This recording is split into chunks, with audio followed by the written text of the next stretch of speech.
एक बार फिर आपका स्वागत है। मैं हूं आपके साथ अब्दुल नबी हसन और एक बार फिर मैं ग्राउंड में हूं और इस ग्राउंड में आने का मकसद है एक और द्रोणाचार्य से आपको मिलवाने का। दरअसल 2007 का T20 वर्ल्ड कप याद होगा, भारत पाकिस्तान के बीच मुकाबला याद होगा और भारत पाकिस्तान के बीच जो मुकाबला हो रहा था, आखिरी गेंद किसने कराई थी जिसमें श्रीसंत ने कैच पकड़ा था, याद आया? जोगिंदर शर्मा।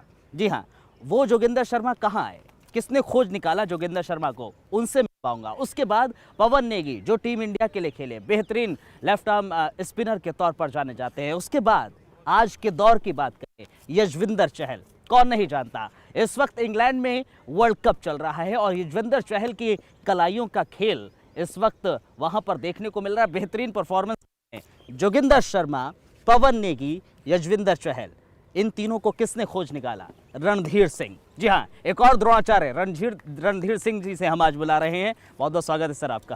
Thank you. कैसे हैं सर आप? Randhir sir, Joginder Sharma, T20 world cup याद आ जाता है। पवन नेगी बेहतरीन टीम इंडिया के लिए उन्होंने खेल दिखाया। इस वक्त यजविंदर चहल, कहाँ से ढूंढा आपने, कैसे ढूंढ लिया? नहीं, देखिए ढूंढने की बात नहीं होती है, तो एक प्रोसेस है, क्योंकि मेरा प्रोफेशन है क्रिकेट कोचिंग करना। तो इसी कोचिंग करते करते कोई ना कोई प्लेयर ऐसे होते हैं जो ऊपर जाके खेलते हैं, फिर उन्हीं की वजह से हमारी पहचान बनती है। अभी भी आप देखिए काफ़ी बच्चे प्रोफेशनल, इनमें भी कई IPL प्लेयर खेल रहे हैं जो BCI के क्रिकेट खेल रहे हैं। कल को इन्हीं में से कोई इंडिया खेलेगा तो ऐसा ही रहेगा कि आपको इसने कहाँ खोजा है। तो ये तो एक क्रिकेट ग्राउंड है जिसको जहाँ पे ये खोजे गए। आपकी नज़र कैसे पड़ जाती है ऐसे खिलाड़ी पर? यजविंदर चहल कलाइयों का क्या इस्तेमाल करते, जोगिंदर की क्या बॉल स्विंग होती थी, स्पीड नहीं थी लेकिन क्या स्विंग होती थी, कैसे आप इनको खोजते कैसे थे, आपकी नजरें कैसे पड़ती थी? देखिए, तो टैलेंट आइडेंटिफिकेशन जो आइडेंटिफिकेशन होता है वो भी कोचिंग का एक पार्ट है। आपको ट्रेनिंग कराना है, आपको टेक्निकल उनको सिखाना है, आपको उनको मैचेस खिलाने हैं, जो भी, चाहे क्रिकेट से रिलेटेड कुछ भी, क्रिकेट सेंस हो, मैच टेम्परामेंट हो, चाहे फिजियो से रिलेटेड है, जितने भी चीज़ें होती हैं वो तो कोच के काम होता है करना। तो उसमें टैलेंट आइडेंटिफिकेशन कैसे कोचिंग आप देते हैं? जब अगर मैं इन लोगों की बात करूं, खासतौर पर जो अभी तक टीम इंडिया के साथ खेले हैं और आपके बहुत सारे खिलाड़ी अभी खेल भी रहे हैं IPL, जैसे कि आपने बताया IPL के साथ भी हैं, रणजी खेल रहे हैं, इन लोगों का बिहेवियर कैसा होता है, आप किस तरह से ट्रेनिंग देते हैं, एक वो भी हमें बताइए ज़रा। नहीं, देखिए, बिहेवियर जैसे स्पोर्ट्समैन एक बड़ा डिसिप्लिन आदमी होता है। अब आप लोगों ने भी वाच किया होगा। हाँ, होता आम इंसान की तरह ही है। सभी वही काम करते हैं जो आप लोग करते हैं, स्पोर्ट वो भी वही काम करते हैं, ऐसी लाइफ को जीते हैं। बस एक अगर कुछ एक्स्ट्रा चीज़ उनमें होती है वो डिसिप्लिन, जो आम आदमी से थोड़ा हटके होता है। फिटनेस वगैरह तो वो पार्ट है गेम का। तो इसलिए जहाँ तक क्रिकेट की बातें हैं तो प्लेयर ऐसे ही ग्रूम होते हैं, आहिस्ता आहिस्ता कहीं ना कहीं उनको ढूंढा नहीं जाता। आप यूँ कहिए कि कहीं बस मैच खेलते खेलते या वो ग्राउंड पे आते हैं, वहाँ आपको लगता है। इन सब के बीच में मैंने आपकी एक चीज़ देखी है, मैंने कई कोचेस से मिला हूँ, मैं कई कोचेस का इंटरव्यू किया है।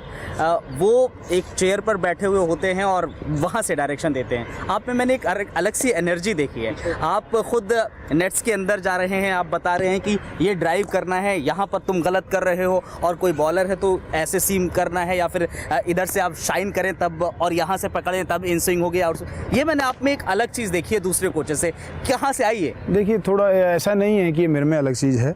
आपने अगर और कोचेज का इंटरव्यू किया होगा, हो सकता है वो मेरे से ज़्यादा एज्ड के हों, तो एज के साथ साथ आदमी आहिस्ता आहिस्ता एक थोड़ा ढीला हो जाता है। तो नेचुरली हो सकता है 10 साल बाद मैं भी आपको चेयर पे बैठा मिलूं।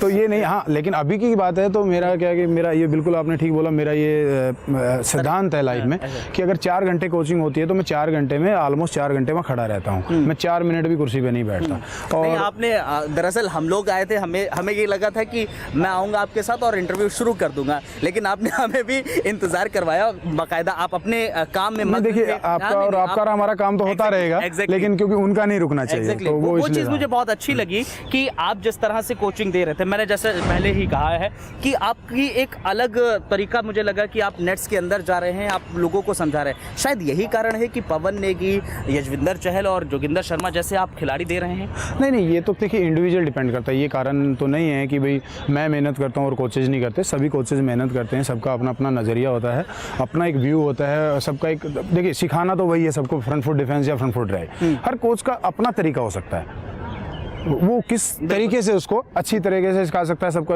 हम इंडिविजुअल ह्यूमन बीइंग हैं, अलग अलग नेचर है सबकी, तो तरीके भी सबके अलग अलग हैं, पर सिखानी तो आपको क्रिकेट ही है। तो हो सकता है कोई चीज़ मैं अच्छे तरीके से नहीं सिखा सकता, दूसरे कोचेज अच्छे तरीके से सिखाते हैं। मेरा तरीका थोड़ा सा ये आप जो जिसका आपने जिक्र किया कि मैं खुद भी फिटनेस फ्रीक आदमी हूँ। मैं अभी भी रनिंग करता हूँ, अभी भी 15-15 किलोमीटर रनिंग करता हूँ और बच्चों के साथ ही ट्रेनिंग करता हूँ। तो वो मेरे को थोड़ा हेल्प करता है। तो फिट रहूँ तो इसलिए मेरे को खड़ा होने में प्रॉब्लम नहीं होती। मैं अनफिट हो जाऊँगा 5 आप जो जब शायद दोबारा आएंगे तो मैं आपको बैठा ही मिलूंगा। नहीं, मैं तो उम्मीद करूंगा कि आप बैठे ना मिले और ऐसे ही लोगों को सिखाते रहें, बच्चों को सिखाते रहें और आने वाले समय में और भी आप खिलाड़ी इंडिया के लिए दें। लेकिन मेरे जहन में एक ख्याल आता है, एक तस्वीर सामने आती है जोगिंदर शर्मा के लास्ट ओवर वाली।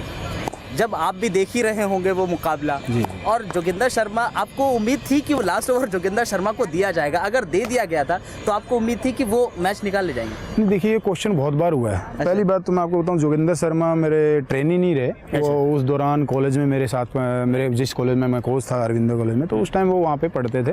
तो कॉलेज एक तरह से स्टूडेंट थे वो उस 2-3 साल के पीरियड में जब वर्ल्ड कप हुआ और वो खेले। अब अदरवाइज तो वो रोहतक से बिलोंग करते हैं, वहीं क्रिकेट खेले हैं। अभी तो खैर क्रिकेट छोड़ दिया है, डीएसपी बने गए हैं। पर वो बहुत हार्ड वर्किंग था। जब मैंने उनको भी पहली बार, जब मेरी नज़र उन पर पड़ी, तो हम एक फ्रेंडली मैच खेलने गए थे। तो फ्रेंडली मैच खेलने गए थे तो उसमें बारिश हो गई, ऐसा ही मौसम बना हुआ था। बारिश हो गई, दोबारा मैच करना था। फ्रेंडली मैच खेलने गए थे दिल्ली से रोहतक। तो मैंने देखा कि 1-2 लड़के रोलिंग कर रहे हैं, विकेट सुखाने के लिए बड़ी मेहनत करे जा रहे हैं, जी जान से लगे हुए हैं। मैंने पूछा कि कौन लड़के हैं, तो तब पता चला कि ये जोगिंदर शर्मा है और ये हरियाणा से खेलता है और रेस्ट ऑफ इंडिया जो जूनियर की होती है वो भी रिप्रेजेंट किया हुआ है। तो काफ़ी अच्छे लेवल पे वो खेल चुका था ऑलरेडी। उस टाइम मैं कॉलेज की टीम बना रहा था, तो मैंने उसको अप्रोच किया दिल्ली आने के लिए कि क्रिकेट की टीम हमारी कॉलेज की हम बना रहे हैं, तो अगर तू भी आएगा तो हमारी टीम और अच्छी होगी, क्योंकि वो अच्छा प्लेयर है, बहुत हार्ड वर्किंग प्लेयर रहा है। मैंने बहुत कम प्लेयर देखे हैं, जोगिंदर शर्मा जैसे हार्ड वर्किंग, जोगिंदर शर्मा हुए, प्रदीप साहू हुए, ये बहुत हार्ड वर्किंग, इनको मैंने मेहनत करते हुए देखा है, बड़े डिसिप्लिन के साथ। तो उस दौरान फिर वो यहाँ कॉलेज में पढ़ते थे, उसी दौरान वो इंडिया सेलेक्ट हुए, वर्ल्ड कप में सेलेक्ट हुए। वर्ल्ड कप से पहले 2004 में जब उनका डेब्यू हुआ, धोनी का और उनका इकट्ठे एक ही मैच में हुआ था। तो वो उस टाइम की बात है। उसके बाद जहाँ तक आपने बात करी पवन नेगी की, पवन नेगी को पिछले 8-9 साल से IPL खेल रहा है। थोड़ा अनफॉर्चुनेट है कि इंडिया खेला, वर्ल्ड कप खेला, लेकिन थोड़ा हमें भी कोचेज, उसको भी शायद रिग्रेट होगा, मुझे भी एज ए कोच रिग्रेट है कि इंडिया खेलने के बाद वो कभी दिल्ली से रणजी ट्रॉफी नहीं खेल पाया। इंडिया खेलने के बाद पहले नहीं खेल पाता तो अलग बात है, लेकिन अगर एक इंडिया प्लेयर अगर क्या वजह होगी इसमें? आपको क्या शायद सिलेक्टर की स्कीम में नहीं बैठा होगा। वजह तो हमें भी आज तक नजर नहीं आई, क्योंकि इंडिया खेलने के बाद आप दिल्ली टीम से ना खेलो तो वजह तो हमें भी कैसे मतलब नहीं पता चली आज तक उसकी। पर कोई मैनेजमेंट को भी आप इसको लेकर समझते हैं कि शायद मैनेजमेंट का कुछ ऐसा रहा होगा या फिर सेलेक्टर्स का कुछ रहा होगा क्या? नहीं, शायद उनका सिलेक्टर्स का नज़रिया होगा कि नहीं, इसको हम रणजी ट्रॉफी में नहीं ले सकते, वनडे या T20 में उसको वो उसके लिए सूटेबल है, तो शायद उसके लिए उन्होंने रखा होगा कि वनडे T20 में ही रखें। तो आपने कहाँ से पिक किया? पवन नेगी तो मैं DPS में कोचिंग करता हूँ साथ में, तो DPS में ही वो पढ़ते थे, तो वहीं से खेलता आ रहा था बचपन से। कैसे पता चला आपको कि पवन एक बेहतरीन स्पिनर के तौर पर सामने आ सकता है? पवन ने पहले एज ए मीडियम पेसर अपना कैरियर स्टार्ट किया था।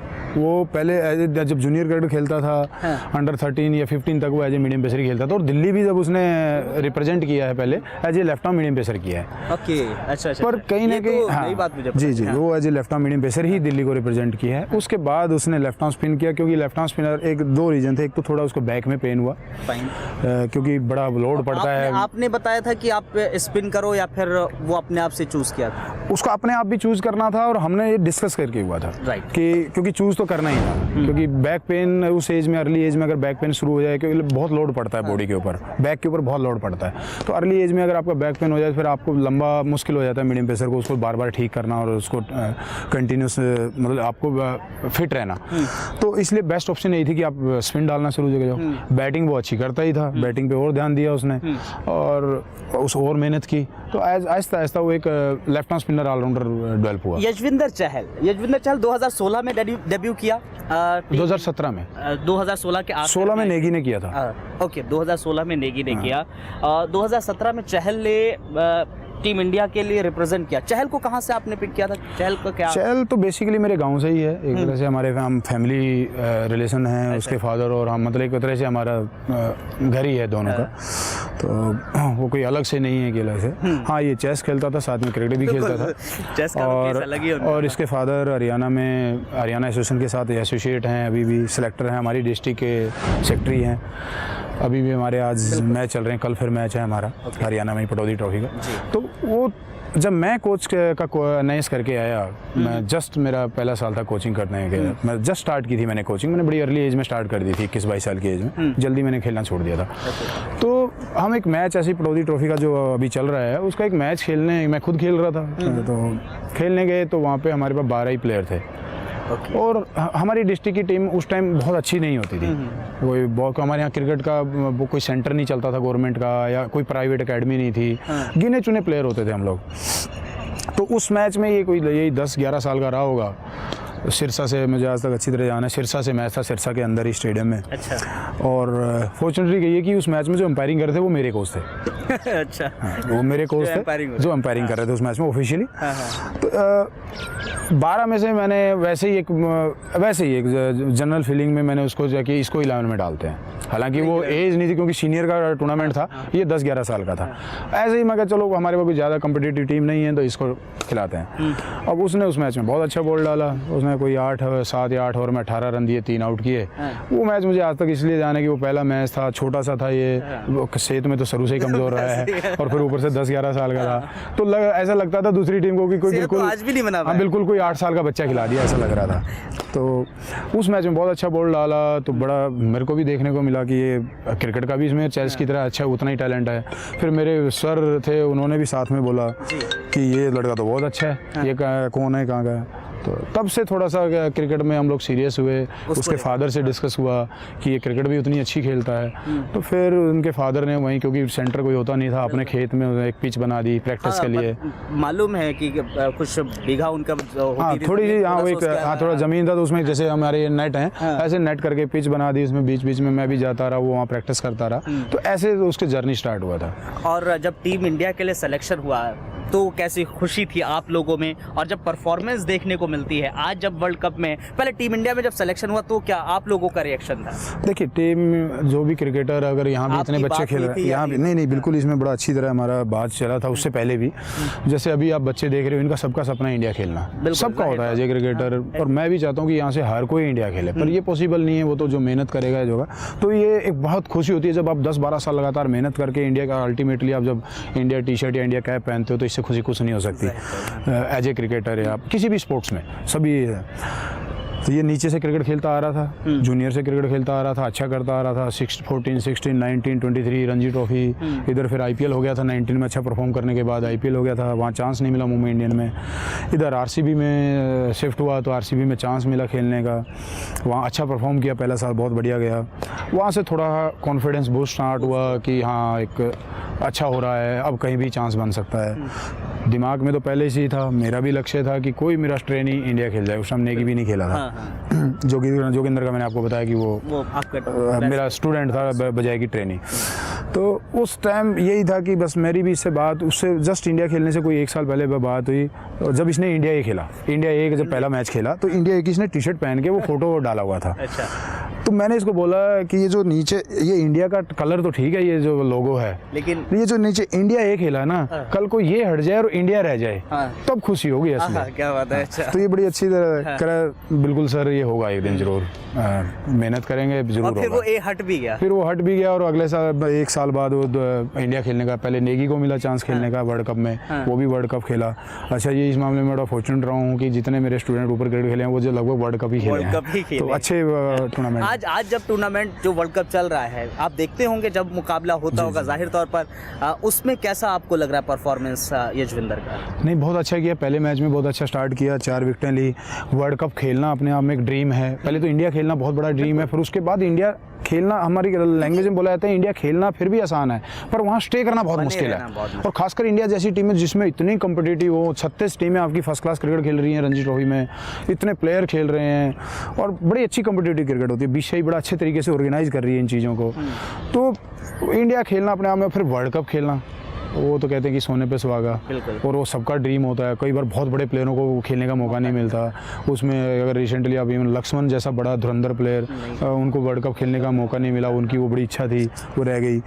हालांकि मिलना चाहिए था उन जैसे लीजेंड स्टार को वर्ल्ड कप। तो ये तो बहुत बड़ा इवेंट, और फिर उसमें आपको पहले फिर आप खेल रहे हो और अच्छा कर रहे हो, तो ये तो हर चीज़ अच्छी होती जा रही है। प्लेइंग 11 में बने हुए हो, वो बहुत इंपॉर्टेंट है। और आज के वक्त में देखिए, जिस तरह से आपने भी जिक्र किया, फिटनेस टीम इंडिया में बहुत इंपॉर्टेंट। और आपका भी शायद कहना है, मैंने आपका इंटरव्यू पढ़ा है, उसमें आपने कहा है कि खिलाड़ी को 90% जो है वो खेलना चाहिए, टेक्निक पर ध्यान देना चाहिए, और 10% दिमाग से खेलना चाहिए। नहीं, ये दोनों चीज़ें, ये आप थोड़ा ना, ये हम जो कोचेज़ में यूज़ करते हैं कि जब आप जूनियर क्रिकेट खेलते हो तब आपको 90% आपकी टेक्निक हेल्प करती है जो परफॉर्मेंस में, और 10% आपका ऊपर का दिमाग है। लेकिन ये अगर आप सीनियर क्रिकेट में आते हो तो ये रिवर्स हो जाता है। फिर वहाँ 10% आपकी टेक्निक और 90% आपका दिमाग काम करता है। ओके, उससे आप परफॉर्म करते हो कि यहाँ से आप कितने स्ट्रॉन्ग हो। महेंद्र सिंह धोनी इसका सबसे बड़ा उदाहरण है कि वो सारा वर्ल्ड मानता है कि वो यहाँ से बहुत स्ट्रॉन्ग है, बहुत कूल है, बहुत स्ट्रेटजी बनाते हैं। तो वो कहाँ है? यहाँ से स्ट्रॉन्ग है। ठीक है ना। टेक्निकली हो सकता है वो, कई लोग पहले बोलते थे कि धोनी इधर डिफेंस करते हैं, उधर करते हैं, पर अल्टीमेटली रन बनाते थे वो।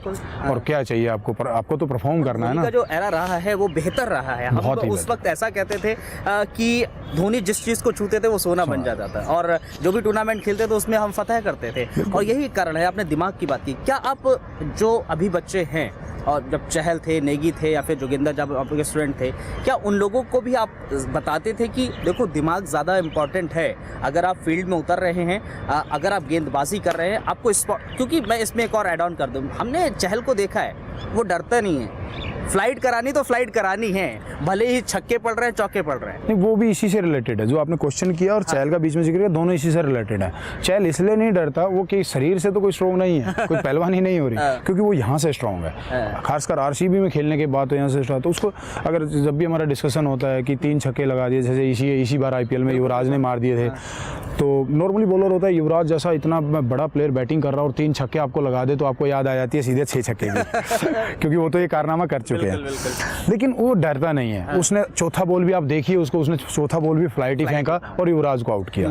उससे पहले रैना, धोनी छक्का मारने के बाद ही आउट किए हैं। क्रिस गेल या जो भी है, वो डरता नहीं। वो उसका एक, हालांकि देखिए ये कहना बड़ा आसान है, पर आप जब बीच में पिच पे खड़े होते हैं ना, डर लगता है। जब दो चौके या 2 छक्के लग जाते हैं ओवर के स्टार्टिंग में, तो 4 बॉलें डालना, देखो डालनी तो पड़ेंगी, वो तो क्रिकेट है, आप बीच में तो नहीं हट सकते। तो अच्छा, चेस का क्या, आपको कुछ चेस का आइडिया है क्या उनका सीन था चेस के साथ? क्योंकि जब भी बात करते हैं चहल से तो चेस का जिक्र जरूर आता है। हाँ, वो क्योंकि वो चेस में भी इंडिया खेला है। मतलब उसने इंडिया रिप्रेजेंट किया, जूनियर कैटेगरी जो इनकी होती है चेस की, मुझे तो इतना ज़्यादा आइडिया नहीं है।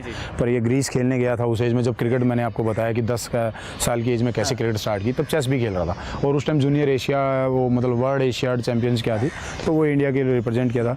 पर उस टाइम चेस में भी ये उनके थोड़ा प्रॉब्लम फाइनेंस वाली थी कि वो चेस में पैसा, इंडिविजुअल गेम था, अपने कोच रखने हैं अकेले के, वो भी मिलते नहीं थे। हरियाणा जैसे में तो, साउथ में तो शायद मिल जाते होंगे, तो उसमें थोड़ा उसमें फाइनेंसर होते नहीं है, तो वो भी एक प्रॉब्लम था। इसलिए शायद चेस छोड़ने का वो भी एक कारण ही था कि वहाँ से एकाग्रता आ गई। हाँ, बिल्कुल चेस खेलने का पता चला है कि अगर मुझे स्पॉट कहाँ पर है वहाँ फेंकनी है तो वहीं स्पॉट पर ही फेंकते हैं। स्पॉट पर फेंकते हैं।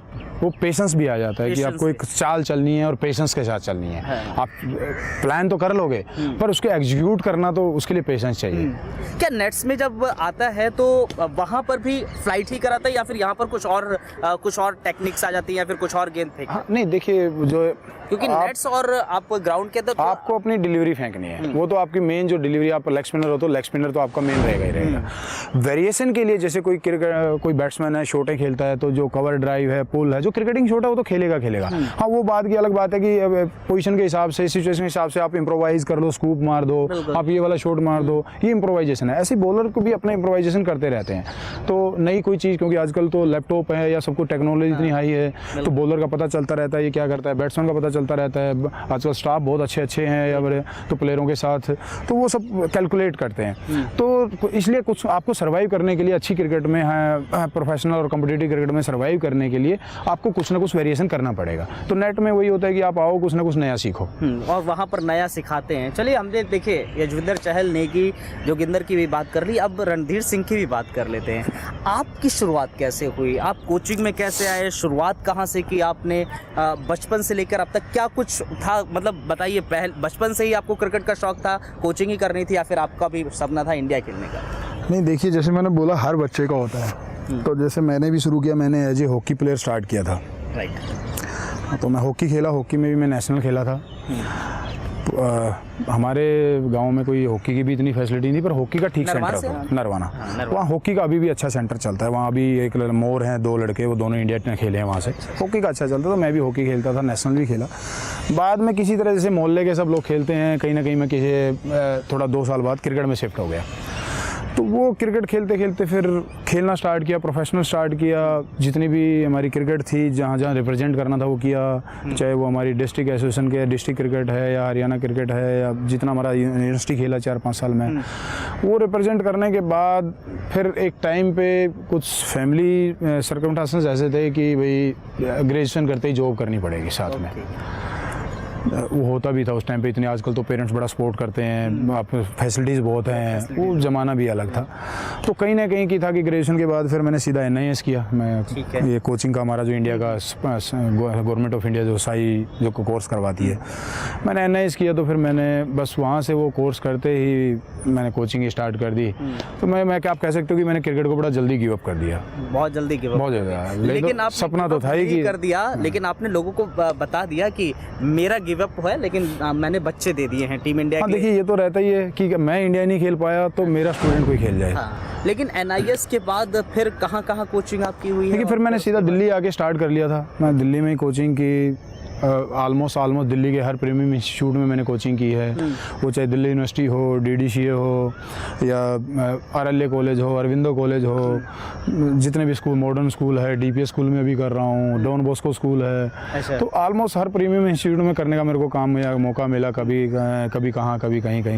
तो ऐसे कोचिंग करते करते अभी ये जो मेरा क्लब चल रहा है, हम क्लब क्रिकेट जो खेलते हैं DDCA के अंडर, वो लीग में भी है और अलग अलग क्लबों से हम खेलते हैं। लीग में अलग क्लब से हम खेलते हैं, मद्रास क्लब से हम लोग खेलते हैं, जिसमें बड़े बड़े स्टार, चाहे वीरेंद्र सहवाग हों या चहल भी वहीं से खेले, प्रदीप साहू भी वहीं खेले, पवन नेगी भी वहीं खेलते हैं मद्रास क्लब से। और ये हमारा रन स्टार क्रिकेट क्लब है जो जिससे हम टूर्नामेंट खेलते हैं। तो ऐसे ही ये जर्नी चलती गई, कोचिंग में चलते रहे, बच्चे खेलते रहे और नए बच्चे भी खेल रहे हैं, नया स्टाफ, नए बच्चे बहुत हैं, नया स्टाफ बड़ा अच्छा है। तो ये आपको मोटिवेट करता है मेहनत करने के लिए। आप जैसे DDCA का आपने जिक्र किया, DDCA अंडर 14 में भी आप रहे हैं असिस्टेंट कोच में? 14 में मेरा और 16 में मैं चीफ कोच के रूप में मैंने काम किया। आपका एक्सपीरियंस कैसा रहा वहाँ पर? कौन से खिलाड़ी आपको दिखे, कैसे बच्चे थे, एक्सपीरियंस कैसा था? नहीं, वहाँ भी काफ़ी अच्छा एक्सपीरियंस था, क्योंकि स्टेट की टीम थी और स्टेट की टीम के साथ काम करने का एक्सपीरियंस अलग होता है भी, क्योंकि लोकल टूर्नामेंटों में हम लोकल तरीके के, हालांकि हायर लेवल दिल्ली में बड़े कॉम्पिटिटिव और अच्छे टूर्नामेंट होते हैं BCI रीजनल, पर BCI के टूर्नामेंट में के साथ जुड़ना, उनसे एक्सपीरियंस लेना, आप बहुत सारी चीज़ें सीखते हो। एक वो दौर था जब तकनीक इतनी नहीं थी हमारे पास, लेकिन आज के दौर में तकनीक, 2 एराज हैं। आपको पहले के एरा में और अब के एरा में क्या अंतर नज़र आता है? एक जोगिंदर शर्मा का जो जिक्र करते हैं और आज यजविंदर चहल का जिक्र करते हैं। नहीं, देखिए 2 अगर एरा की बात करें तो जोगिंदर तो नया ही एरे में क्रिकेट खेला है, लेकिन जब BCI बहुत 12 कर चुकी थी क्रिकेट को इंडिया में, लेकिन उतनी तकनीक उतना नहीं था। लेकिन IPL के आने के बाद भी अगर फिर आप इसको 3 एरा में चेंज कीजिए। एक पुराने वाली क्रिकेट जब कपिल देव 83 का वर्ल्ड कप जीते, जहाँ से क्रिकेट ने ग्रो करना स्टार्ट किया, फिर 87 का वर्ल्ड कप हुआ, 96 में डालमिया जी ने बड़ा ड्रामेटिक चेंज किया BCCI में, चाहे वो फाइनेंस से रिलेटेड था। उसके बाद गांगुली कप्तान बने तो उन्होंने एक नया ही लीडरशिप, 25 जून भी निकली है, 25 जून 1983, कौन भूल सकता है? देखिए वो दिन था जब इंडिया में क्रिकेट, लोगों को लगा कि हम क्रिकेटर खेल सकते हैं एज ए कैरियर, कि हम भी वर्ल्ड कप जीत सकते हैं। वो तो आप समझिए कि इंडियन क्रिकेट का चेंजिंग डे वहीं से स्टार्ट होता है। उसके बाद काफ़ी ऐसे चेंजेस हुए। फिर जैसे मैंने बोला, गांगुली की कप्तानी ने काफ़ी कुछ चेंज किया। उसके बाद धोनी ने उस कप्तानी को एक नया रूप दे दिया। फिर IPL का बड़ा अहम रोल रहा, IPL आना भी एक बड़ा रोल रहा। यहाँ से बहुत कम्पिटिटिव क्रिकेट मिली प्लेयरों को, इंटरनेशनल लेवल, डोमेस्टिक लेवल पे इंटरनेशनल क्रिकेट खेलने को मिली, ड्रेसिंग रूम साझा करने को मिला। तो एरा तो चेंज होता ही रहता है और क्रिकेट में बहुत अच्छा हुआ है। कई गेम में उल्टा भी हुआ है, जैसे हॉकी में हम एक लेवल पे राज करते थे, अब हम उसमें थोड़ा डाउन है।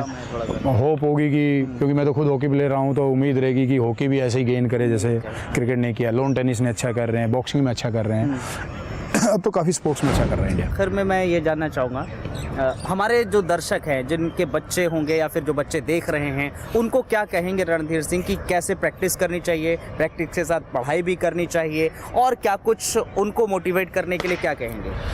देखिए, इसमें आपने एक बात तो आपने जिक्र कर दिया है कि पढ़ाई का क्या है। मैं हमेशा मानता हूँ कि आपका पढ़ाई का बड़ा अहम रोल रहता है, और वो क्रिकेट खेलते हुए भी होता है, क्रिकेट छोड़ने के बाद भी उसका बड़ा अहम रोल होता है। क्रिकेट खेलते हुए आप इंडिया खेले हो और आपने ग्रेजुएशन नहीं किया, देखिए कुछ रेयर एक आध प्लेयर को आप उसमें अपवाद मत मानिए, सचिन का यहाँ का, कि उनको नौकरी जो होती, पर नॉर्मली अगर कोई प्लेयर इंडिया खेला है और वो ग्रेजुएट नहीं है तो वो इंस्पेक्टर या मतलब उस लेवल की नौकरी नहीं पा सकता, क्योंकि वो गवर्नमेंट के नॉर्म्स हैं। तो एक तो आपके वहाँ एजुकेशन काम आती है, दूसरा फिर एजुकेशन आने से, देखिए एजुकेशन तो आप हम या किसी की लाइफ को चेंज करती है, और अगर किसी का कोई लाइफ या देश को ऊपर कोई चीज़ उठा सकती है वो एजुकेशन है। ये मेरा हमेशा मानना रहा है, क्योंकि मैं टीचर भी हूँ, कोच होने के साथ मैं फिजिकल एजुकेशन का टीचर भी हूँ, तो ये तो मेरा चैप्टर रहा है। तो जब तक एजुकेशन, अगर इंडिया में अगर किसी चीज़ पे डिस्कस करें तो हमें सबसे पहले एजुकेशन पे करना चाहिए कि हम अपने एजुकेशन को कैसे बढ़ा सकते हैं। तो वहाँ से अगर कोई आप मेरा सत्तर उठाना चाहते हैं, मैं एजुकेटेड नहीं हूँ, तो आपको बहुत मेहनत करनी पड़ेगी। आप मुझे पढ़ा दीजिए, मैं अपना सत्तर अपने आप उठा लूँगा। बिल्कुल, क्योंकि मैं कुछ पढ़ाई करूँगा, लिखा, अगर मैं पढ़ा लिखाऊंगा तो कुछ ना कुछ कर ही लूँगा। मैं करूँगा तो मेरी फैमिली का स्तर उठ जाएगा, फैमिली का उठेगा, समाज का उठेगा, समाज का उठेगा तो देश का उठेगा। ये एक लेवल चलता है। पढ़ाई करनी चाहिए, पढ़ाई बहुत जरूरी है। जो भी है, अगर गेम खेलना चाह रहे हैं, क्रिकेट खेलना चाह रहे हैं, प्रैक्टिस। और आजकल तो पढ़ाई का और रोल हो गया, क्योंकि आजकल आप लोग मीडिया का बहुत ज़्यादा मीडिया हो गई है, तो काम भी मिलता है। जितने पढ़े लिखे लोग हैं वो आज मीडिया में कमेंट्री कर रहे हैं, या कहीं फिजियो में, या मीडिया के साथ ही स्पोर्ट्स एंकर बन रहे हैं। बहुत सारा मतलब आपका कैरियर के ऑप्शन खुल जाते हैं। जरूरी नहीं कि आप इंडिया ही खेल जाओ, हर कोई इंडिया तो नहीं खेल सकता, पर आप इंडिया नहीं खेले और जूनियर लेवल तक खेले हो तो आप कोच बन सकते हो, आप स्पोर्ट्स एंकर बन सकते हो, आप मीडिया से जुड़ सकते हो, आप प्रोफेसर बन सकते हो फिजिकल एजुकेशन में, ऐसे फिजियोथेरेपिस्ट बन सकते हो, ट्रेनर बन सकते हो। अगर आपकी एजुकेशन आपके साथ होगी तो बहुत सारे ऑप्शन खुल जाते हैं। रणधीर सिंह के अगले कौन कौन से वो खिलाड़ी होंगे जो इंडिया को रिप्रेजेंट करते दिख सकते हैं? देखिए, ये तो कहा नहीं जा सकता, पर हाँ कुछ जैसे बच्चे हैं हमारे क्लब में अभी कर रहे हैं। अभी आपने इंटरव्यू किया तेजस ब्रोका का, वो ऑलरेडी IPL खेले हैं। लास्ट ईयर वो हाईएस्ट विकेट टेकर थे 23 में इंडिया के, उनको BCCI अवार्ड भी मिला, तो वो काफ़ी अच्छा कर रहे हैं। वैभव कांतपाल हैं, वो अभी अंडर-19 इंडिया खेल के आए हैं, काफ़ी अच्छा उनका मतलब मेरे को नहीं, लोगों को भी काफ़ी उम्मीदें हैं कि वो एक प्लेयर है अलग, जो कि अलग से दिखता है, इंडिया खेल सकता है। ऐसे और बहुत सारे प्लेयर हैं, यश सहरावत है या अभिषेक गोस्वामी हैं, ठीक है, और भी काफ़ी प्लेयर हैं। प्रथम सिंह है जो आज प्रैक्टिस पे नहीं आए, इसलिए कईयों का नाम ध्यान नहीं रहा। प्रदीप साहू अभी थोड़ा सीनियर एज हो गए, मुझे उनसे बहुत उम्मीदें थी, क्योंकि जब मेरे को नहीं, बाहर से जितने भी विदेशी कोच आए, जब भी उन्होंने NCA किया, इंडिया कैंप किए, तो उन्होंने हर किसी कोच ने बोला कि इंडिया का नया फ्यूचर है, पर अनफॉर्चुनेटली वो नहीं खेल पाए। अब तो उम्र भी उनकी थोड़ी उनके साथ नहीं है, पर हाँ फिटनेस उनकी अभी भी 18-19 साल जैसी है। तो उनका, प्रदीप साहू का थोड़ा हो रहा, ये आपके कई बार आपके सितारे नहीं होते। अभी वो ऑस्ट्रेलियन टीम के साथ हैं वर्ल्ड कप में। तो ऐसे कई प्लेयर हैं, आकाश यादव हैं, ऐसे काफ़ी प्लेयर हैं जो फर्स्ट क्लास क्रिकेट खेल रहे हैं। चलो उम्मीद करेंगे ऐसे ही जो खिलाड़ियों के नाम लिए हैं और उससे भी बेहतर खिलाड़ी हमारे टीम इंडिया के लिए खेले। आपके बहुत बहुत शुक्रिया, अपना कीमती वक्त हमें दिया, बहुत बहुत शुक्रिया आपका। तो फिलहाल रणधीर सिंह हमारे साथ थे। आपको जिस तरह से उन्होंने बताया है कि कौन कौन से खिलाड़ी उनके अब भी टीम इंडिया के लिए खेल सकते हैं, नाम का जिक्र किया है। देखते हैं, लेट्स सी कौन कौन से खिलाड़ी खेल सकते हैं, और हम तो उम्मीद करेंगे कि जिस तरह से प्रैक्टिस की जा रही है, दे रहे हैं रणधीर सिंह, उससे उम्मीद यही है कि कई और खिलाड़ी आपको नीली जर्सी में टीम इंडिया की नज़र आने सकते हैं। फिलहाल मुझे इजाज़त दीजिए, नमस्कार।